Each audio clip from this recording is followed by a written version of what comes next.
You may have heard about the disaster at Harvard. Claudine Gay, the president of the university, was forced to resign. She was asked in a congressional hearing if calling for the mass murder of Jews violated Harvard's free speech code. She answered, "It depends on the context." It depends on the context? Of course, outrage followed this limp-wristed, politically calculated answer. Harvard immediately lost over $1 billion in donations. Enrollment applications dropped, and many called for Gay's resignation. What followed next were credible allegations that Gay was a serial plagiarizer, that she used the research of other scholars and called it her own. I can tell you as a college professor, this is the worst sin in academia, the stealing of someone else's research. At first, the Harvard board defended her and stood by her, as did famous alumni like Barack Obama. But in the end, the scandal was too great, and she had to resign. Claudine Gay had a very mediocre academic record, and even that turned out to be fraudulent. Headline after headline condemned the university. Can Harvard be saved? Read one. What caused the moral rot at Harvard? Read another. And there were others. One Harvard prof wrote a piece entitled "A 5-Point Plan to Save Harvard from Itself." Another, "Harvard is bad for the country," and so on. So you can see this was a large academic scandal. Why was she hired in the first place? For religious reasons. She is a faithful high priestess at the progressive cult that has come to control our universities. Universities now hire leadership on the basis of their commitment to left-wing religion, not any objective criteria or leadership ability. She had a frothing-at-the-mouth commitment to what is known as DEI, diversity, equity, inclusion. For those of you who don't know, DEI is simply textbook Marxism. If a university does not show enough diversity, then admissions and hiring have to be changed to correct this. Merit and ability are thrown out the window in favor of groups the progressive left has determined it to be oppressed. As I have pointed out in other videos, the left derives religious meaning from helping the oppressed. They get even more religious satisfaction out of punishing oppressors. To put it simply, Harvard has replaced the God of the Bible and the Christian worldview with a progressive left-wing idolatry, and now we are seeing the consequences.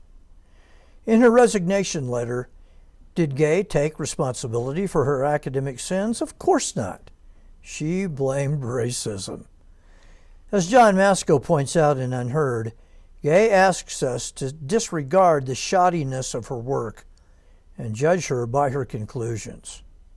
In other words, if you arrive at doctrinal conclusions accepted by the progressive hierarchy, it does not matter how you arrived at those conclusions.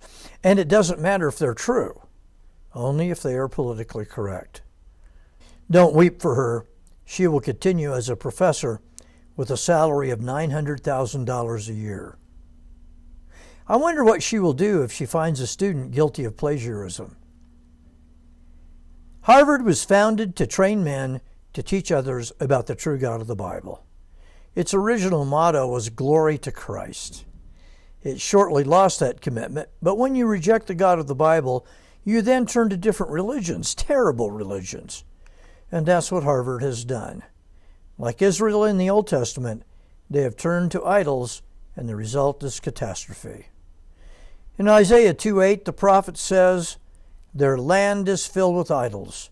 They bow down to the work of their hands, to what their own fingers have made." Make no mistake, Harvard is overtly hostile to God and his people. Ryan Burge has pointed out that about half of Harvard's incoming freshmen do not believe in God at all. America is 50% Protestant, but the number is only 5% at Harvard. So Protestant Christians are underrepresented by a factor of 10 to 1.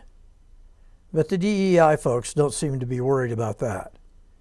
Protestants are almost as rare at Harvard as they are at the Vatican. Verge calls Harvard's religious makeup weird, but it is only weird if you are not a leftist. Harvard is proud that its chaplain is an atheist. The faculty itself is overwhelmingly on the left, with only about 5% claiming to be any kind of conservative. Conservatives are far more rare at Harvard than they are at the Vatican. Is Harvard alone in this? Hardly. Virtually every other major university has bowed its knee to the new Baal. Harvard's current high status is undeserved. There are many talented people working there, but that is not the focus of the university. Its commitment is to spreading the false religion of progressivism and all the doctrinal errors that involves. And what does the future hold? Andrew Walker is not hopeful. Quote, "The school is still plagued by a toxic campus culture, ideological corruption, and bureaucratic bloat that stifle open inquiry and free discourse. Wokeism is a form of cultural Marxism at odds with freedom of expression, moral responsibility, national unity, and cultural sanity.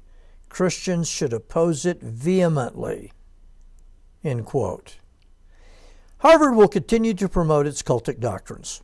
They already believe that Hamas is a righteous group. How long before human sacrifice is okay, or the extermination of the weak?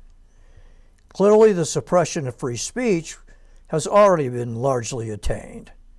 The free speech group, FIRE, rated Harvard as the worst university in America on free speech, giving it a score of 0. Harvard specializes in punishing dissent. Harvard will not change its behavior until it changes its religion. It will only be saved if it returns to the Judeo-Christian heritage that produced it and its greatness in the first place. Thank you for listening. May our God give you a wonderful and blessed day.